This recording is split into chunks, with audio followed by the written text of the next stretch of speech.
So fueled by the fact that I live in Costa Rica and that I taught Zumba for about 10 years, I am obsessed with Latin music. It's my favorite genre. It's my favorite thing to listen to while working out. Basically, I feel like there's a reggaeton beat in my head at all times. It's like I could just like move to the groove of reggaeton anytime. It's my favorite. I love all styles of Latin music, but that one's one of my favorites. And specifically, I thought about this the other day because somebody asked me, who's your favorite artist? And I said, oh, that's a really good question because I really don't think I have one.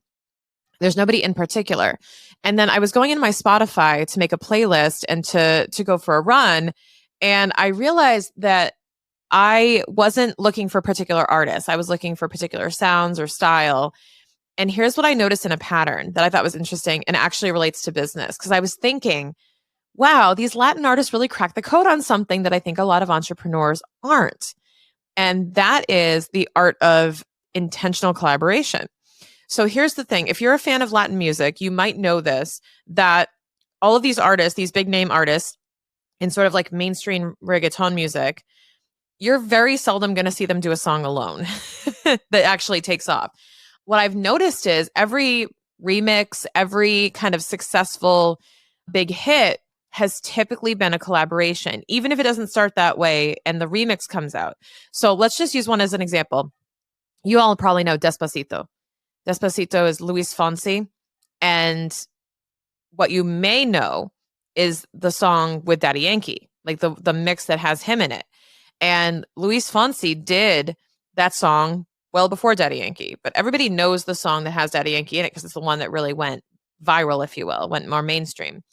As well, here's some of the artists I love. Nicky Jam, I love Daddy Yankee, I love Bad Bunny, I love Karol G, I love, who else? Don Omar, Zion and Lennox, Wisin, Yandel, all those, right? So all of these artists, here's what's funny. Not only did I learn about some of them through Zumba, which is fair, but I also learned about half the artists I love, like Maluma, I found out about because he was on another song. I listened to a song that had Shakira and Maluma, and I was like, who's this guy? And then you go down another path and you go, oh, Maluma's really cool. And then you realize, oh, he collaborated with these other artists. This is cool too. And I have then developed this cross-contaminated playlist of all of these unique connections to these other artists. Like, for example, I love Nicky Jam, but here's what's funny. I don't think I have one single song that's just him. I have songs with him and all of these other artists. And I realized that I think I found out about Nicky Jam because he was on a song that I liked. I found out about Farruko because he was on a song that I liked. And I realized that some of my favorite artists that I now have were because I was listening to somebody else and they brought that person in. And then they collaborated and I loved their verse or I loved their sound. And I said, hey, who is this person? Not to mention the Spotify algorithm was probably working in favor there. But here's what you can take away from this that I think Latin artists are getting completely right, or whoever's doing this strategy. And that's the art of audience cross-contamination and collaboration with intention. I don't think enough people are viewing the other people in their space as collaborators, and they are instead looking at them as competition, as opposed to feeling like you're competing against one another. What they're actually doing, whether it's intentional or not, I hope it is that Latin artists, mostly reggaeton, is what they're doing is allowing us to get a flavor, get a taste of the other artists openly within their own songs. So, the song China, for example, which is one of my favorites, which is based on the It Wasn't Me, the rhythm of It Wasn't Me, they sample that. You have Unwell, you have Karol G, you have Ozuna, you have J Balvin, you have Daddy Yankee. Did I miss anybody? I don't know. I think that was it. Now, they have all of those artists on there. Did they have to? No. But was that lucrative for them to get an audience of 5 or so different artists to all listen to that song? Yes, because they know the algorithm too, that if you listen to Karol G, this song will pop up. If you listen to J Balvin, this song will pop up. And now I'm listening to Unwell. Now I'm listening to Ozuna. Now I'm learning who these voices are and actually looking them up to see. And now my algorithm is spitting me out songs of theirs. So this is a really intentional collaboration. In your business, what can you pull from this? What can you do? because there are not enough substantial collaborations happening. I am not talking about simply going live with your friend you met in a mastermind. Still do that, go for it.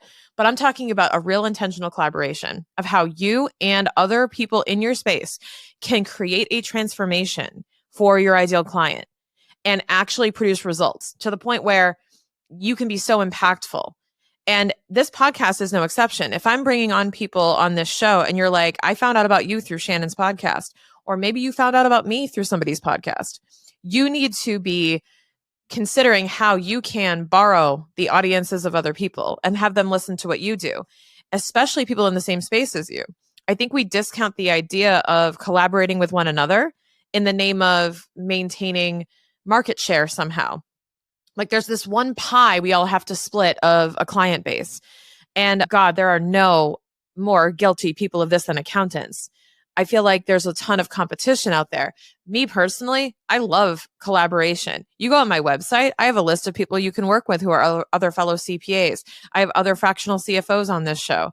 I have no fear whatsoever about introducing you to these people. Why? Because they're awesome. They're good at what they do. And does that scare me? Abso-frickin-lutely not. It does not scare me. Why? Because no one does things the way I do. I don't do things the way they do. And if you click with them, awesome. Then who am I to keep you from working with that person? And I think we all need to adopt more of this approach to our business. It's not just about sharing audiences on Instagram and literally going live with one another, although you should be. I think it's about how we can all contribute to this one mission we have. So if your mission is to educate business owners on something, if your mission is to empower people around something, if your mission is around, say, a charitable cause or something health related, education, economic, whatever that is, who else can you find who has a similar mission, and how can you further the goal together? Because, there's strength in numbers. There's strength in numbers, guys. You have to look for opportunities to collaborate, especially as, economic uncertainty looms. It's really important that you're not trying to fight over the same food, that you're actually sharing and then creating more together. And that is one thing that I've noticed, like even going on my run, when I was listening to all these songs, I was like, God, I can't find a song with one artist on it. And I realized that hey, I really like, say, one of these artists because I heard them on other songs, and that doesn't make me like the initial artist any less. You know what I mean? I didn't switch over. I didn't stop listening to Bad Bunny because I'm listening to Nicki Jam. They're all in the playlist. They are all part of the ecosystem of what I listen to, and I still enjoy them. But what that's done is created more resources for me and more of a love for the overall genre. And I'm more invested in listening to my playlist. I'm more invested into using this as a way to get, energized, work out, concentrate while working, whatever that may be. And I'm getting the results I need from it, regardless of, nobody's trying to hog my attention. So I want you to think about that in your business. Where can you create an environment of collaboration instead of competition so that you're actually focused on delivering results from the client first and not trying to get greedy with trying to keep some of the market share all to yourself? I hope you find this helpful. Think on that. Let me know what you're thinking in terms of collaboration opportunities, and let's strategize together.